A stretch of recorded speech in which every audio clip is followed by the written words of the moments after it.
Ассаламу алейкум. Урматтуу Москвада эмгектенип жаткан биздин мекендештер, амансыздарбы? Ошол бир миллионго жакын ушул Россия өлкөсүндө эмгектенет экенбиз негизи элечи. Анан кийин кечээ күнү мечиттен баягындай шайтан кейпин кийген молдокелер бар экен деп бир элге пайда болсун деп алан ыргачын барып тарттык эле качыга. Ошону 96 000 деген адамдар көрүп биздин мекендештер. Менин видеолорумду көбүнесе ошол Россиядан көрүшөт, көп элечи, Читадан, ошол Москвадан, башка жактарданчы. Көп жазып турган, бул көп нерсе бар аякта. Эми СМСтерди, комментарияларды окуган болсоң, эми чындыгында бир жеринен күлгүң келет, бир жагынан мындай ыйлагың келет да, мындай мусулман катары буякта бирөө жазыптыр. Биздин никебизди арзанга окуп койгон экен, бир жыл калбастан ажырашып кеттик. Анан көп эле буяктан өзүмө дем салдырат элем, ишеничтүү жин окугандар барбы, никени каяктан окутабыз, андай мындай мага чалуулар көбөйүп кетти чындыгында. Мен бирөө элемин, эл көп дегендей жазган болсоңуздар, мен Кудай кааласа колдон келишинче жооп беришке аракет кылам. Мен не толку телефондо эле карап турбайм, өзүмдүн жеке иштерим бар, нарак бирак видео тартам, видео монтаждайм дегендей. Анан дамылдаларды көбүнүн номерин сурашты. Ошого мен Рустам аке менен жолугайын деп өзүнүн офисине келдим. Элге бир пайдалуу болсун бул видео, Кудай кааласа дагы. Андыктан лайктан баспаңыздар, группадан группага таратып коюңуздар. Алланын ыраазычылыгы үчүн Кудай кааласа ушул видео, иншалла. Алланын ыраазычылыгы үчүн ошого туугандар жакшы көңүл буруп карап туруңуздар, Кудай кааласа. Мына Рустам Таксырдын офисине келдик бүгүн. Рустам ака, кандайсыз? Ассаламу алейкум. Тынчсызбы? Иштериңиз жакшыбы? Өзүңүз жакшысызбы? Жакшы, элдин ичинде бир сөз көп экен. Ооба, мен дагы таң калдым. Чындап мына күлгү келет мындай карапчы. Времени окуп коюптур, анан бир жылга калбастан ажырашып кеттик деп дагы жазышты да. Ошондой нерселер барбы? Сизге дагы көбү чалыптыр, көбү жазыптыр. Ушул видеодо бир жин окуган, дем саган, бир ишеничтүү бир дамылдалардын номерлерин коюп койсок мына. Ооба. Эл менен амандашып. Ассаламу алейкум, урматтуу туугандар, четте жүргөн бир туугандар, Алланын сактыгына курганда болуңуздар, барыңыздар. Биз чындыгында элге пайдалуу болсун деп тартып койдук эле, соо үчүн. Жөн эле тарттык. Чындыгында эле жан дүйнө жаман кейип, жаман кызылат болдук. Бизге жаман көп эжелер чалды, жазды багы. Времени окутуп жашап атабыз, ушундай деп мындай кайрылгандар аябай көп болду да. Туугандар, бул биз эми бул жерде баягы илимдүү болуп, илим деле жок негизи биздечи. Устаздардын эле ошол сабактарын угуп, ошого амал кылып жүрөбүз, анан башка устаздар көрүп алып, аны капы болуп, андай болбосун, адепсиздик болуп калбасын. Биз мындай илим жактан, нар жактан сүйлөбөйбүз, эми ачык нерсени ачык айтып, деп коелу деп маалымат берели деп атабыз.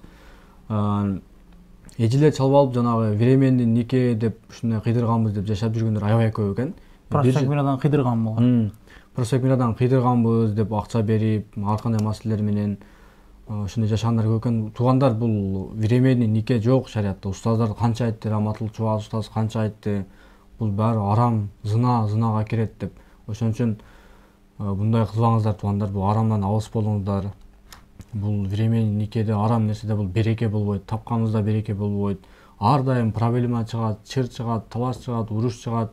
Ошон үчүн бул нерсени токтотуп, бул жакта окуу жайлар бар. Манас деген окуу жай бар, Надежда деген, Абу Ханифа деген окуу жайлар бар. Ошол жактарга барып, устаздар бар, дамылдар бар. Маселеңиздерди чечип алыңыздар ошол жактарга. Ооба, туугандар, ошондой кайрылып бир серьезный жерлерден окутуп никени дагы, жинди дагы баягындай экен. Бул короче мафия экен да, мындай айткандачы, бир нерсе кылып эле сенде жин бар деп туруп эле окуп, бир кыйла акчаңды сындырып, ошондой случайлар бар экен да. Мындай өтө зыян келтирет. Мына мусулман катары мен мындай нерсени мен биринчи жолу угуп, мындай билип атам. Мага могу СМСтер жазат. Могу жерде бирөө жазып азыр. Окуп берейин, азыр эле чыкты эле. Баягы чоң эжелерди дейт, бияктан жаш балдарга турмушка чыгып дейт. Ошо мени сүйөт деп ишенип жүргөндөр бар. Жолдошу Кыргызстанда туруп деп эмне жерде бир окудум эле. Комментарияны мен ошол жанакы видеонун комментарияга коюп койдум. Кирип ошол видеонун комментариясын окуп көрсөңүздөр болот. Могу жерге көп нерсе жазылганда мындай көрүп, Алла ыраазы болсун. Мен дагы көрүп тамам жан дүйнө кейдик. Мисалы балдар жазды, жаш балдар ошо чоң эжелерге бандай временни бандай болгондор. Проспект Мирада аябай көп андай алдаган чала молдолор дейт. Көп. Кеткан эле жолуңан тартып туруп эле бияктан окуп коюп жүр деп эле мынча акчаңды бер деп. Сиз деле айтып атасызбы? Жок, Кыргызстандан баа жаңы келгендер, башка өлкөдөн келгендер Москвага келет да, анан жумага же бир дем салдырып коеюн, өзүм же сатак кайрып коеюн деп мындай жакшы ниетте барат да мечитке, барса эле баягы мечиттин сырткарда ошол кандай болуп алар билбейм, аттарын айтып эле коелу. Сиган же башка кандай сакалы кийип эле, допу кийип турса, көп ойлойт да, мына илимдүү экен, билимдүү экен, деп тасип кармап алат колдоруна.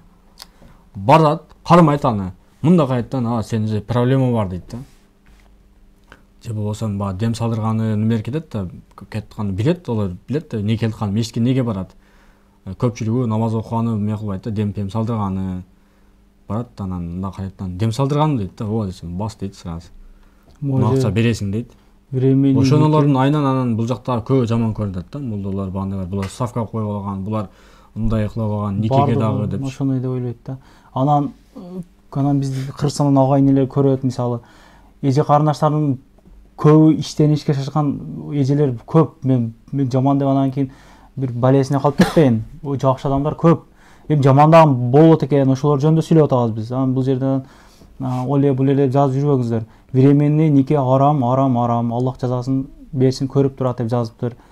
Сакалыңа андай мындай деп, сакал коюп алгандай мындай дейт бияктан. Кыскасы, эми элдин ою ар нерсе деп жазылган бул жакта, туугандар. Ошого баякындайлардан көйүп кетти. Ошол боюнда болуп калып, анысы качып кетет. Анан ал атасы билбейт, апасы билбейт. Анан бул төрөп бир жерге кетет. Анан ошондой кылып баягылар сайттарга чыгат. Анан ошол приезжающийлер келип мындай болду, андай болду деп, анан кийин көп нерселер болуп атат го, жаңылыктардан көрүп жүрөбүз. Ошого жакшы жүрөйлүк, эми бул жакшы жактан танылайлык, колдон келишинче аракеттер кылып атат мо кыргыздар. Бирок мигранттардын арасында мындай орусчаны жакшы сүйлөгөн, грамотный эле мындай көз карашты да. Беларустан кийин эле мындай турат да, мындай айтканда ачык эле иштеген жерлери мындай жакшы. Бизде азыр муктаж адамдар деле анча деле көп эмес Москвада, баардыгы өзгө тың, кеминде бир 65 000, 70 000ге чейин айлык алгандар. Алды эми эбегейсиз, нормально иштегендер көп. Ошондуктан туугандар, временный нике жок. Дамуулар деле көп айтат бул нерсени арам деп. Ошого сак болойлук, тынчаманда жүрөйлүк. Эми билимдүүлүк кылыш эмес, просто ошол ишеничтүү дамланын номерин коюп коебуз банда. Кимдин номерин? Ошол Челковскийдеги устаз бар, ошол устаздын номерин коюп коебуз. Дем салуу боюнча, нике кыюу боюнча, жана кандай маселелер болгон болсо кайрылсаңыздар, үйүнө барсаңыздар да болот. Ошол жакта кызмат көрсөтөт буюрушат. Анан мына окуу жайдагы агайлуу устаздардын номерин койсок, алар эми бошобойт баягы, алар окутуп банды. Барса деле болот. Барсаңыздар деле болот, ошол. Манас окуу жайга, Надежда, Абу Ханифа деген окуу жайлар көп. Негизи көп эле окуу жайлар бар. Ошол жака деле барсаңыздар болот. Анан насонен ушул номерлерди коюп койсоңуз, ылдый азыр мына коюп коюм номерлерди. Кайрылсаңыздар болот. Мына ушуну айтканда элге бир пайда болсун деп атайын келип мына таксырдын офисине тартып атабыз иншалла. Ишиңиздерге ийгилик, оорубаңыздар, тынч болуңуздар. Палестинадагы ар бир жүргөн, окуган намаздарыбызда, баскан турганыбызда дуа кылып турайлык. Ушундай болуп атат, көрүп атасыздар, колуңуздан эч нерсе келбейт. Дуадан башка иш, момундун эң бир куралы дуа да. Дуа менен Кудай калса чечебиз иншалла, насип кылса. Анан тынччылык, аманчылык болгон болсо, иншалла андан уюштурабыз, барып бир продуктадан башка нерседен бир жардам бере турган күндөрдөн келер иншалла. Азырынча бизде анда башка нерсе жок, дуа кылуу эле. Аяка күн помощь жөнөткөн экен, бир сайттардан көрүп калып, аны эле жардыр бериптир деген нерсе уктук да. Невозможно, только азыр дуа. Анан бул Тулпар футболкалар эмне болду? Андан бир айтып коелу. Неме койдук? График койдук ошол. 21 ноябргачы. Канча аштык калды будан? Эми аз эле калды, санай элекпиз покачы. Тулпар футболкаларды ойнотуп баштаган булар, туугандар. Ошондон айтып кетейин, бир жолу келгенге жараша. Асман курулуш компаниясы менен Тулпар кайрымдуулук фонду элге жакшы бир мүмкүнчүлүк берген. Кудай кааласа бир үй Бишкектен бир стройкадан аны бир үйгө бир жетпей жүргөн бир мекендештерибиз насип эткен болсун. Умрага 2 жолдомо сертификат. Анан үй алам дегендерге бир 5 сертификат бар. Анан 5000 сомдук конверттен 50 дана беле? 50 дана ноутбуктар бар, 3-4 ноутбук, айфондор бар, 1-2 айфондор. Кыскасы туугандар, жакшы мүмкүнчүлүк, футболкалардын баалары канчадан эле? 1600дөн. 1600дөн. 2дан алган болсоңуздар, метрого чейин доставка кылып бересиздер, же үйгө чейин? Доставкага чейин, метрого чейин доставка кылып беришет. Размерлери бар, алып өзүңүздөр бир сынап көрүңүздөр. Бул эч кандай арам эмес, ошол дамылдалар, чоңдор, устаздардан кеңеш илип, ошолордун сөздөрү менен башталган иштер иншалла. бул эч кандай лотерея андай мындай нерсе эмес. Туугандар, тынч болуңуздар, аманда болуңуздар. Мо футболкалар боюнча мо жерге футболка боюнча деп туруп номер коюп койгом. Кыргызстандан көргөндөргө Бишкектен алсаңыздар болот, Оштон алсаңыздар болот, Баткенден алсаңыздар болот, Москвадан алсаңыздар болот. Питерден дагы бар беле? Питердеги кайра келди. Келди азыр. Салабыз бирет. Москва, Россиянын бүт жагына салабыз. Элге бир пайдалуу болсун туугандар, Кудай кааласа 22 ноябрь 21 ноябрь түз эфирде болот. Түз эфирде Рустам Калматовдун баракчада болот. Ишиңиздерге ийгилик, тынч амандыкта көрүшүп жүрөлүк. Аманчылык болсун туугандар, аманчылык болсо бул жүргөнүң эки пул. Каналга катталып кетиңиздер туугандар. Ар дайым элдин кызматына боло бермекчибиз. Колдон келишинче жакшылык, жамандыктар татып көргөзүп бере бермекчибиз иншалла. Туугандар, сиздер кайсыл жерде болсоңуздар дагы Алланын сактыгында коргондо болуңуздар, ар дайым бар болуңуздар. Келиңиздер ушул Иса тууганга да Алла разы болсун. Ар дайым ушу элдин кызматында жүрөт, билесиздер. Кимдер не алса деле, кандай кылса деле баардык немени тартып, чагылдырып көргөзүп жүрөт. Ниетти жаңылап туруш керек иншалла. Ушу каналга лайк басып, катталып, башка туугандарга бөлүшүп, жакшы сөздөр жазып койсоңуздар аябай сонун болот. Алла разы болсун баарыңыздардан. Миллион подписчик топтойлук, Кудай кааласа. Элдин кызматына бир эле кыргыз элине эмес, дүйнөдөгү мусулмандарга кызмат кылайлы иншалла. Кылабыз иншалла. Рахмат.